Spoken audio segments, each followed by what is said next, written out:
Welcome to our channel. இந்த வீடியோவில் திருச்சி மாவட்டத்தில் வந்திருக்கக்கூடிய ஹெல்த் இன்ஸ்பெக்டர் போஸ்ட்டுக்கான நோட்டிஃபிகேஷன் பற்றி கம்ப்ளீட் டீடைல்ஸ் பார்த்தரலாம். இந்த சேனலுக்கு ஃபஸ்ட் டைம் வரீங்கன்னா சப்ஸ்கிரைப் பண்ணிக்காங்க, பெல் ஐக்கானும் கிளிக் பண்ணிக்காங்க. அப்போ தான் நாங்கள் போகிற வீடியோ இமீடியட்டாக உங்களுக்கு ரீச் ஆகும். ஸோ அப்ளிகேஷன் வந்து லாஸ்ட் டேட் என்னைக்கு எப்படி ஃபில் பண்ணி போடுறது அது எல்லாமே கம்ப்ளீட்டாகவே இந்த வீடியோவில் பார்த்தலாம். டோட்டலாக எத்தனை வேக்கன்ஸ் இருக்குது அப்படிங்கிறது பார்த்தலாம். இது வந்து உங்களுக்கு டெம்பரரி போஸ்ட் தான். இங்கே ஃபஸ்ட்டே கொடுத்துட்டாங்க பாருங்கள், தற்காலிக ஒப்பந்த அடிப்படையில் நிரப்புகிறாங்க இந்த போஸ்ட்டு. ஆனால் 30 வேக்கன்சி இருக்குது. அதனால் கண்டிப்பாக நீங்கள் வந்து அப்ளை பண்ணலாம் எலிஜிபிலிட்டி இருந்ததுன்னா.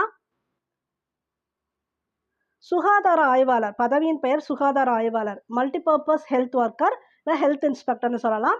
இதுக்கு என்ன எலிஜிபிலிட்டி அப்படின்னு பார்த்தோம்னா 30 வேக்கன்சிக்கு இங்கே இருக்குது பாருங்கள், பணியிடங்கள் எண்ணிக்கை 30. Must have passed +2 with biology, அதாவது +2 பாஸ் பண்ணியிருக்கணும். நீங்கள் வந்து பயாலஜி குரூப் எடுத்து படிச்சிருக்கலாம், இல்லைனா பாட்டனி சுவாலஜி இந்த குரூப் எடுத்து கூட படிச்சிருக்கலாம். 10th நீங்கள் வந்து தமிழ் லாங்குவேஜ் ஒரு சப்ஜெக்டாக படிச்சிருக்கணும். அது மட்டும் இல்லாமல் இதுதான் ரொம்ப முக்கியம், must pursue 2 years for multipurpose health worker. இந்த கோர்ஸ் படிப்பாங்கல்ல, 2 years course, health inspector, sanitary inspector training course offered by recognised private institution, trust, universities, deemed universities including Gandhigram rural institute. So இங்கெல்லாம் ட்ரைனிங் கோர்ஸ் படிச்சிருந்தீங்கன்னா அவங்க தான் eligible. அதனால் நீங்கள் +2 முடிச்சிருக்கணும், அப்புறம் 10th தமிழ் ஒரு சப்ஜெக்டாக இருக்கணும், ட்ரைனிங் கோர்ஸ் முடிச்சிருக்கணும். ஏஜ் வந்து 35 வயசுக்குள்ளே இருக்கணும். உங்களுக்கு அமௌண்ட்டு பார்த்துக்கோங்க, 17,500 வரும்.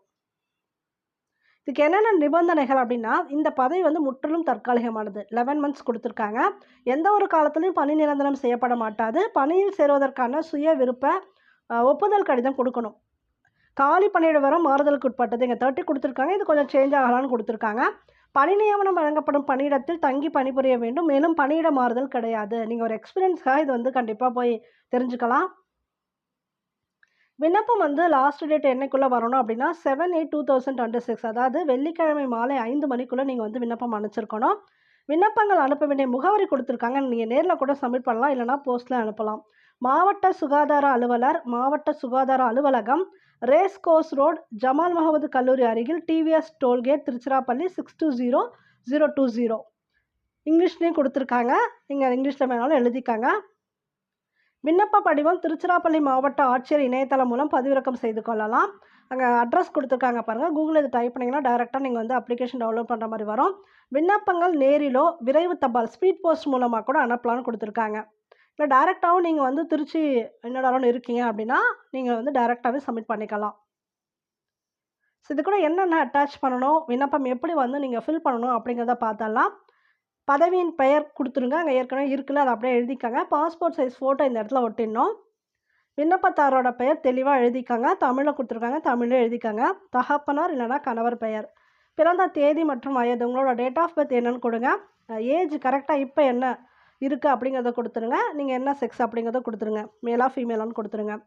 கல்வி தகுதி சான்றுடன், அவங்க வந்து உங்களுக்கு +2 கேட்டிருக்காங்க. ஸோ நீங்கள் டிகிரி வச்சுருந்தாலும் கொடுக்கலாம், அது சான்றோடு கொடுக்கணும். அடுத்து ஜாதி சான்றிதழ் கொடுங்க. கம்யூனிட்டி சர்டிஃபிகேட் ரொம்ப முக்கியம், அதையும் கொடுத்துருங்க. உங்களோட ஆதார் எண், இதுக்கும் வந்து நீங்கள் ஜெராக்ஸ் காப்பி கொடுக்கணும். சான்றுடன் கொடுத்துருக்கிறது எல்லாத்துக்குமே நீங்கள் வந்து ஜெராக்ஸ் காப்பி வந்து அட்டாச் பண்ணணும்னு அர்த்தம். அப்புறம் கைபேசி எண் மற்றும் மின்னஞ்சல் உங்கள்கிட்ட இருந்தது, இமெயில் ஐடி இருந்ததுன்னா கைபேசி எண் கண்டிப்பாக கொடுத்துருங்க, இமெயில் ஐடியும் கொடுத்துருங்க.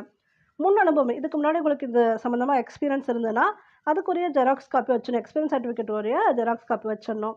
இப்போ இருக்கக்கூடிய முகவரி, நிரந்தர முகவரி, தற்காலிக முகவரி ரெண்டுமே கொடுத்துருங்க. இடம் என்ன, தேதி என்ன, உங்களோட கையொப்பம் முக்கியம், அதை பார்த்துக்காங்க. ஸோ இது கூட என்னெல்லாம் நீங்கள் இணைக்கணும், அதான் ஏற்கனவே கொடுத்துருக்காங்க, அது இன்னும் கொஞ்சம் டீட்டெயிலாக பார்த்துடலாம். விண்ணப்பத்தாரர் சமீபத்திய புகைப்படத்துடன் மேற்காணும் விண்ணப்பத்தை படிவத்தை பூர்த்தி செய்து அத்துடன் சுய சான்றப்பமிட்ட கீழ்கண்ட சான்றிதழ்கள் இணைக்கப்பட வேண்டும். சுய சான்றப்பம்னா நீங்கள் செல்ஃப் அட்டஸ்டேஷன் போடணும். அனைத்து கல்வி சான்றிதழ், அதாவது எல்லா சர்டிஃபிகேட்டுமே என்னென்ன இருக்கும்னா 10th 12th mark sheet, suppose நீங்கள் டிகிரி முடிச்சிருந்தீங்கன்னா degree certificate, all mark sheet and consolidated and percentage must, இது எல்லாமே இணைக்கணும். கவுன்சிலில் பதிவு செய்ததற்கான பதிவு எண், ஒருவேளை நீங்கள் இந்த கோர்ஸ் முடிச்சிருப்பீங்க இல்லையா, 2 இயர்ஸ் ட்ரைனிங் கோர்ஸ், அதை வந்து நீங்கள் ரெஜிஸ்டர் பண்ணியிருந்தீங்கன்னா அந்த ரெஜிஸ்ட்ரேஷன் நம்பர் கொடுத்துருங்க. அப்புறம் ரெஜிஸ்ட்ரேஷன் நம்பர் கொடுத்துட்டு நீங்கள் வந்து அதை அப்டேட் பண்ணி வச்சுருக்கணும்னு கொடுத்துருக்காங்க, புதுப்பித்திருக்க வேண்டும். பள்ளி இறுதி வகுப்பு படித்ததற்கான கல்வி தகுதி சான்றிதழ் அது கொடுத்துருங்க. ஜாதி சான்றிதழ் கேட்டிருக்காங்க.